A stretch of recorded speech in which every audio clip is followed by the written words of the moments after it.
Bonjour à tous mes chers amis, merci de me retrouver comme tous les matins pour les nouvelles énergies de la journée. Nous sommes le jeudi 6 février 2020 et j'espère que vous êtes tous en forme et que la nuit a été bonne. Il faut à tout prix que je change d'intro, c'est terrible, je vous jure, parce que je vous vois et je vous entends là derrière ma caméra. Je vous entends répéter ce que je dis, tel votre rituel matinal. C'est horrible, hein. J'ai essayé, je vous jure, avant de lancer une vidéo, je me dis, allez Jo, tu vas essayer de faire une nouvelle intro, de faire un truc un peu plus frais, un truc pour les surprendre, que ça change l'ordinaire, mais non, non, je reviens, je retombe toujours dans mes vieux travers. C'est pas la peine, c'est pas la peine. Je pense que dans 20 ou 30 ans, si ma chaîne existe toujours, si j'existe encore toujours, je pense que certainement je ferai encore les mêmes intros. Bonjour mes chers amis, nous sommes le mardi 6 février 2062, j'espère que vous allez tous bien. Mon arthrose ne me fait pas trop mal aujourd'hui. Il y aura peut-être des nouveautés, je sais pas, on verra. Allez, bon, blague à part, je sais, je vous ai fait rire, tant mieux. On utilise le fantabuleux pour les énergies maîtresses, l'oracle de la nuit de l'âme de mon amie Charlotte pour les énergies d'amour, et puis on tirera au sort nos petits supports. Allez, on y va. On y va. Qu'est-ce que je vais vous raconter ce matin? Je sais pas, rien, j'ai rien à vous dire. Je sais pas, vous voulez une blague? Bon, j'en ai pas là tout de suite. Je suis pas le roi des blagues. Moi j'ai de l'humour, mais de l'humour, vous savez, l'humour spontané quoi. J'ai pas de blagues. Vous me direz en commentaire si vous voulez que je vous apprenne des blagues. Enfin, si moi j'apprenne des blagues et puis que je vous les dise.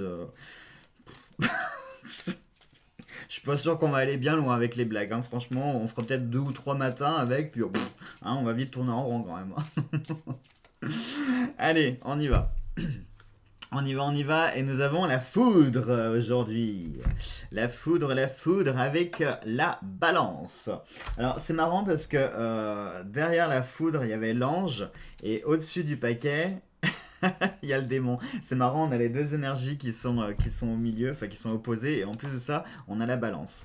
Alors du coup, est-ce que ça pourrait nous parler et ça pourrait être cohérent avec le tirage d'hier? Parce que hier, si vous vous souvenez bien, je parlais de faire des choix, hein, qu'on avait déjà pour les énergies d'amour, on avait le choix entre le choix du cœur et la raison, et on avait le dédale avec la porte. Donc, est-ce que ça pourrait être encore des conséquences de ces énergies-là? Ça pourrait être cohérent. Pourquoi? Parce que la balance ici nous parle d'un équilibre à respecter. Et on a la foudre qui elle peut symboliser plein de choses. La foudre elle peut symboliser, alors beaucoup peuvent y voir la dispute, le conflit, des tensions, etc. Oui, ça pourrait nous parler de tensions, de disputes, mais avec la balance il y a quelque chose qui cloche. Parce que tout simplement, la balance ici, elle est symbole d'une part de justice. Donc, est-ce que ça pourrait nous parler ici de tensions qui pourraient être liées dans un domaine juridique, administratif? Pourquoi pas? Ça pourrait. Peut-être qu'aujourd'hui, vous allez vous prendre la tête sur une situation qui pourrait relever du domaine juridique ou du domaine administratif ou quelque chose en lien avec un notaire, un avocat, un juge, que sais-je, les impôts, je sais pas quoi, hein. Mais bon, encore que les impôts, pas trop, ce serait quand même plus axé juridique. Ça pourrait, mais c'est pas trop le ressenti que j'ai. Pour moi, ici, ça me parle plus d'un équilibre. Et je vois vraiment la conséquence des choix.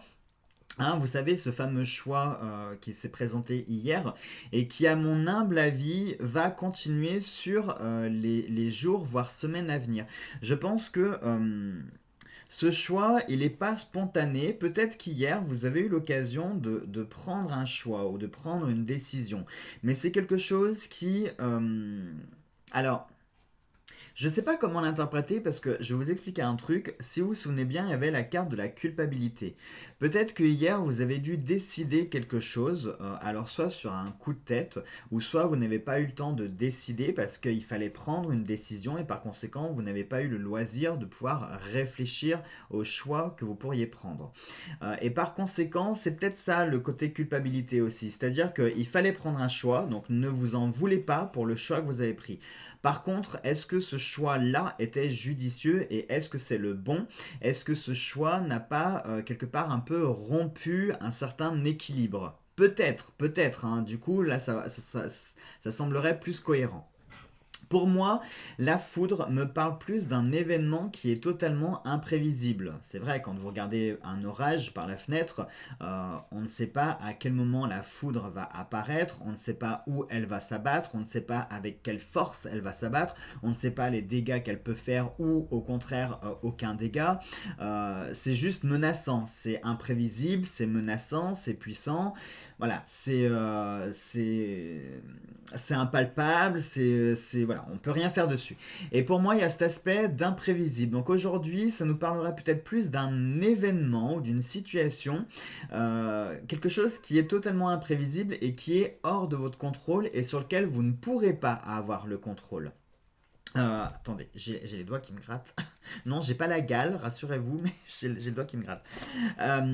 Donc, ça pourrait aussi nous parler de tensions qui pourraient se matérialiser, parce que regardez la foudre c'est simplement la manifestation physique d'une tension électrique. C'est-à-dire quand il y a trop de tension dans un nuage, dans un orage, eh bien tous les ions vont se rassembler pour faire un éclair et pour un petit peu, comment on pourrait dire, désencombrer les tensions qui pourrait y avoir.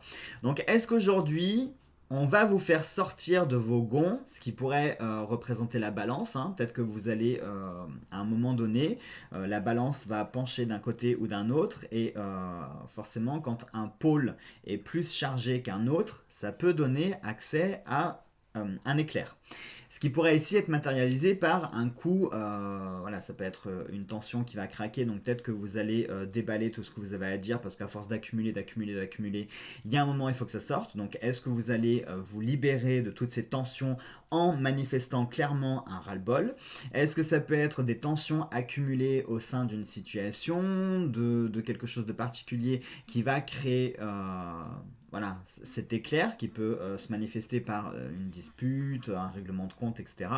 pour justement rétablir cet équilibre. Parce que la foudre, elle n'apparaît pas comme ça gratuitement. C'est pour rétablir un certain équilibre électromagnétique. Et là, on a la balance. Donc, pour moi, il y a des tensions aujourd'hui qui pourraient, à force d'être accumulées, qui pourraient se manifester. Et en même temps qui vont permettre de rétablir un certain équilibre, hein, parce qu'un éclair, ce n'est pas quelque chose de négatif, c'est pour pouvoir réguler les choses. Donc plutôt que d'accumuler, laissez au bout d'un moment les choses s'évacuer telles quelles, et tant pis, hein, ça tombe là où ça tombe, voilà. Il faut parfois accepter ne pas pouvoir tout contrôler, comme la foudre. La foudre, on ne peut pas la contrôler. Une crise de colère, un sentiment, une rancœur, quelque chose, un ras-le-bol, une tension, etc. Tout ça, on ne peut pas le contrôler. Et plutôt que de le laisser accumuler et puis que ça finisse par grandir et pourrir à l'intérieur de vous, au contraire, laissez-le s'évacuer tout simplement. Est-ce que ça pourrait aussi nous parler, dans une autre mesure, de rétablir une injustice, hein, parce que la balance, comme je viens de vous le dire, c'est aussi le symbole de la justice. Est-ce que là, ça pourrait nous parler de rétablir justement une injustice ? Hein, le fait de mettre un coup de foudre comme ça pourrait rétablir quelque chose qui était injuste, donc le fait de remettre les choses à leur place. Est-ce que ça pourrait nous parler dans un terme un petit peu plus, comment on pourrait dire, sentimental? Est-ce que ça pourrait nous parler d'un coup de foudre, quelque chose qui permettrait encore une fois que vous retrouviez votre équilibre, hein, peut-être qu'en ce moment, dans votre vie, c'est... on va pas dire néant, mais voilà, vous assumez vos journées, point barre. Voilà. Et peut-être que ce coup de foudre, c'est peut-être la petite chose électrique, la petite impulsion qui pourrait un petit peu vous rebooster comme ça et qui pourrait rééquilibrer un petit peu votre vie. Quand je parle de coup de foudre, ça peut être amoureux, comme tout le monde le comprend, mais ça pourrait nous parler d'autres coups de foudre, de type, vous allez vous découvrir une passion, par exemple, une passion, ou alors vous allez avoir une révélation ou un événement particulier dans votre journée qui va vous rebooster, qui va vous redonner le moral, qui va vous redonner le sourire, qui va vous donner l'énergie de finir votre journée ou d'entamer un nouveau projet. Ça peut être plein de choses, hein. Mais très clairement pour moi, je le ressens pas comme quelque chose de négatif, même si ça peut prendre un aspect qui vous paraît très négatif, comme par exemple une bonne crise de colère ou une dispute ou n'importe quoi. Sur le coup, ça peut paraître négatif, mais croyez-moi que ce serait plus pour, comment on pourrait dire ça, pour une résolution positive. Voilà. Alors, on va voir ce que ça confirme avec l'oracle de Charlotte.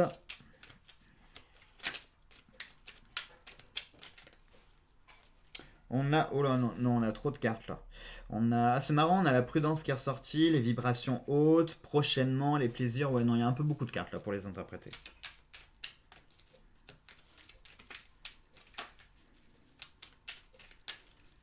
Allez, on se fait la coupe. Et la coupe, nous avons la mission de vie. C'est marrant parce qu'on revient un peu au choix qu'on avait hier. Et nous avons la sagesse. Bien, les amis. Vous voyez que, encore une fois, les choses sont cohérentes pour la simple et bonne raison que hier, rappelez-vous, on avait le dédale et on avait la porte et qui nous parlait de choix d'opportunité.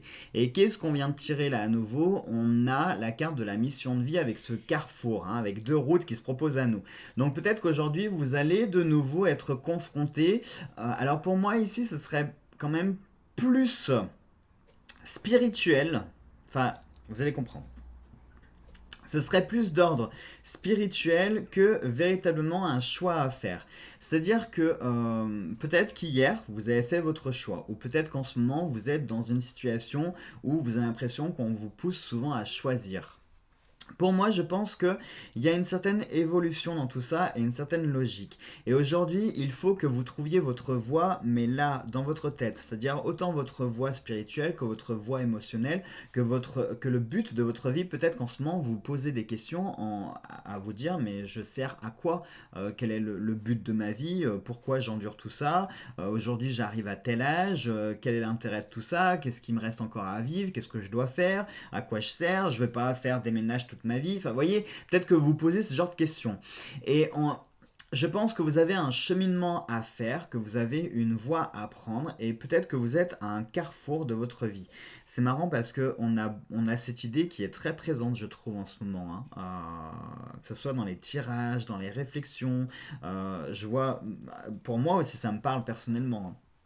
Mais il y a comment on pourrait dire, cette quête, cette philosophie, non plutôt cette quête de trouver sa voie, hein, et sa voie au sens large du terme, hein. Pas juste sa voie professionnelle, ou non, vraiment trouver son chemin personnel. Peut-être que vous vous comparez trop à d'autres, hein, et j'ai envie de dire c'est humain en même temps parce que on a besoin de modèles. Très clairement, l'être humain a besoin de modèles pour pouvoir pas se calquer sur ces modèles, mais pour prendre des exemples sur ces modèles, pour piocher un petit peu dans chacun des modèles et se faire son propre modèle, sa propre représentation de soi. Donc peut-être que vous avez trop tendance à vous comparer à d'autres, à vous dire tiens, moi j'aimerais bien lui ressembler physiquement, j'aimerais bien avoir son intelligence, j'aimerais bien avoir ceci, cela, etc. Et là, rapidement, de la comparaison, après on tombe dans l'envie. Et on a tendance après à se projeter dans des choses, dans des espèces de chimères, et on commence à courir après des chimères, après des utopies, après des choses qui ne sont pas ni réalistes ni réalisables, et on a tendance après à se perdre, tout simplement. Donc pour moi aujourd'hui, le conseil, surtout au niveau du cœur, ce serait de trouver votre voie. Et c'est sur votre voie que vous pourrez tout simplement trouver la sagesse, mais pas que. Hein, parce qu'avec la sagesse, vous pouvez trouver plein d'autres valeurs, plein d'autres vertus qui viendront se greffer avec. Mais déjà, trouvez votre voie, trouvez votre but, trouvez ce à quoi vous aspirez. Ça pourrait être ça d'ailleurs, hein, l'équilibre, votre équilibre. Peut-être que vous vous recherchez en ce moment et que vous recherchez cet équilibre, hein, parce que la sagesse va avec l'équilibre.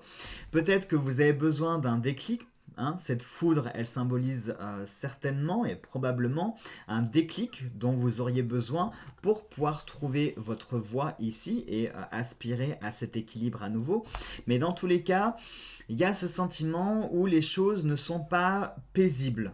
Pour vous, dans votre tête, dans votre cœur, il y a des choses en ce moment qui ne sont pas paisibles et vous aspirez à cette paix et à cette sagesse. Mais pour cela, vous devez impérativement trouver votre voie, vous devez trouver votre propre cheminement sans vous calquer sur les autres. C'est vachement spirituel aujourd'hui. Hein. Allez, voyons voir avec nos supports. Comme d'habitude, je ne regarde pas. Alors.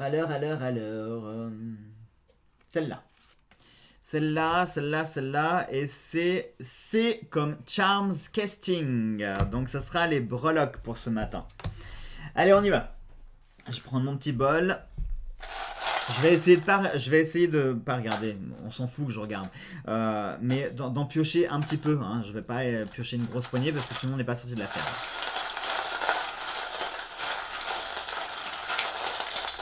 Allez, on va s'en prendre une petite poignée. Tac.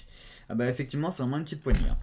Alors, qu'est-ce que ça nous dit? Nous avons l'arbre associé avec le renne. Est-ce que ici ça pourrait nous parler de se reconnecter? Attendez, ça m'embête finalement, je vais le poser là sur le bureau. Donc l'arbre et le renne, est-ce que ça pourrait nous parler ici de se reconnecter, d'un besoin de se reconnecter à la nature, à des choses essentielles, à des choses primaires, à des choses vraies, hein, peut-être une certaine sincérité qui manque dans votre vie?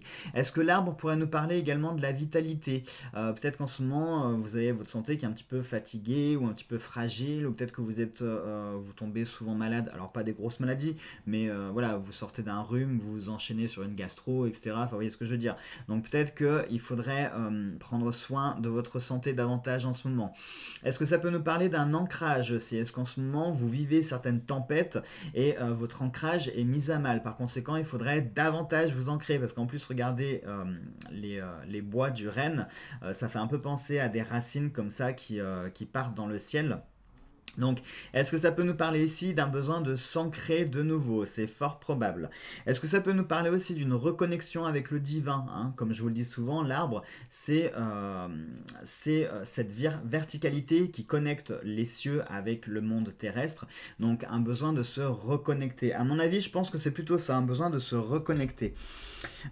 Ici, ouais, regardez, il y avait la croix, je ne l'avais pas vue. Il y avait la croix, on a un petit chien qui est dans sa petite, comment ça s'appelle, sa petite valise de transport. Est-ce que ici on a un sentiment d'étouffement, hein, par hasard? Ça pourrait expliquer le besoin de s'ancrer, parce que regardez, en plus on a une balle de revolver. Oui, c'est une vraie. Je vous dirai pas comment j'en ai eu, d'accord? Mais du coup, est-ce que ça pourrait nous parler ici qu'en ce moment vous vous sentez un petit peu étouffé, vous vous sentez un petit peu étriqué? Parce que regardez quand même, la valise de transport pour le petit toutou, elle est pas très grande, hein, par rapport au toutou. Donc est-ce que vous avez l'impression de vous sentir étriqué comme ça? Ça pourrait être cohérent avec le petit toutou ici. Le petit toutou qui est tout enfermé. On a ce renne, regardez, avec ses bois qui peuvent prendre beaucoup de place. Qui plus est, ce renne, il est libre. Regardez, il a un petit oiseau sur son dos qui nous parle encore de la liberté. Regardez, on a cet arbre qui s'épanouit pleinement. Donc on a ce côté un petit peu expansion, hein, le fait de s'élargir. Peut-être qu'en ce moment, oui, vous manquez peut-être de place, vous étouffez, vous avez un sentiment d'être cloisonné, d'être cloîtré, de ne pas être libre de faire ce que vous pouvez. Ça pourrait, hein, ça pourrait. En plus, regardez, ici on a la bague. La bague, c'est le symbole de l'union, hein, et quand on a une bague au doigt, très souvent on dit bague au doigt et corde au cou. Peut-être, hein, véritablement, c'est le sentiment que vous avez en ce moment de vous sentir comme ça, étriqué, et de ne pas être à l'aise. La balle ici, elle peut avoir plusieurs symboles. Elle pourrait nous parler, eh bien, peut-être que quelqu'un vous a tiré dans le dos récemment, ou alors c'est peut-être à venir, donc méfiance, faites attention. Qui plus est, la balle, le renne, est-ce qu'on nous parle de proie et de chasseur? Peut-être, est-ce que vous êtes la proie, le gibier de quelqu'un? Peut-être, faites attention. Faites attention, faites attention. La croix, du coup, c'est vrai que je ne vous l'ai pas dit, mais la croix, ça pourrait nous parler de cette spiritualité. Et je venais de vous le dire en plus, au moment où je vous ai fait ça, là, que je vous parlais avec l'oracle, je vous disais que la voix est peut-être d'ordre spirituel. Eh bien, on a la croix qui est sortie, la croix avec la rose. Ça peut nous parler certainement que vous manquez en ce moment de spiritualité, ou alors vous manquez de confiance en votre instinct, votre intuition. Peut-être que je vais pas dire que vous avez renoncé, mais peut-être que vous vous sentez un petit peu seul par rapport, vous ressentez plus trop la présence de vos guides ou de Dieu, ou peu importe, on s'en fiche en qui vous croyez. Mais vous vous sentez peut-être perdu en ce moment, hein, perdu, et par conséquent, eh ben, vous avez la sensation d'étouffer. Et on a La tour du temps, la Big Ben qui est sortie, très clairement, ici ça nous parle de temps, de laisser faire le temps, de vous donner le temps aussi, même si le temps est une ressource précieuse, hein, parce que si ici on parle de la proie avec la balle, je voyais la bague, excusez-moi, du coup, ça peut nous parler ici peut-être de ne pas trop prendre le temps, de faire attention, mais pour moi je pense qu'on a un rapport avec le temps. La balle peut aussi représenter une blessure. Peut-être que vous êtes blessé en ce moment. Hein, oui, c'est possible d'ailleurs. C'est possible. C'est possible parce que je viens de penser à un truc. Regardez l'arbre. Il a des petits trous là dans son feuillage, hein, comme s'il y avait des balles comme ça qui l'avaient traversé. Peut-être, du coup, peut-être que ça peut nous parler de blessure, de blessure, de blessure. Par conséquent, si ça nous parle de ça, le meilleur conseil, c'est le temps. Laissez faire le temps. Ne poussez pas les choses. Donnez-vous du temps aussi pour que les choses puissent se faire, puissent se régler. Ne soyez pas dans l'impatience, mais au contraire, prenez le temps de faire les choses. Bah, j'ai envie de dire, c'est un peu l'idée maîtresse, c'est que quand on voit par exemple la sagesse, on l'acquiert pas comme ça, il faut du temps pour l'acquérir. Si on prend la foudre, pareil, c'est le temps qui se régule tout seul. Un orage, il va prendre le temps de faire ce qu'il a à faire jusqu'à ce qu'il ait fini de soit rafraîchir l'atmosphère, désencombrer les tensions, etc. Hein, donc c'est peut-être le conseil que vous devez appliquer aujourd'hui. Laissez le temps au temps et ne brusquez rien. Tout simplement. Voilà mes chers amis pour ces énergies du jour. Eh ben, des énergies qui étaient costaudes, hein. Allez, je vous embrasse tous très très fort. Nous on se retrouve demain pour les nouvelles énergies. Portez-vous bien. Gros bisous à tous.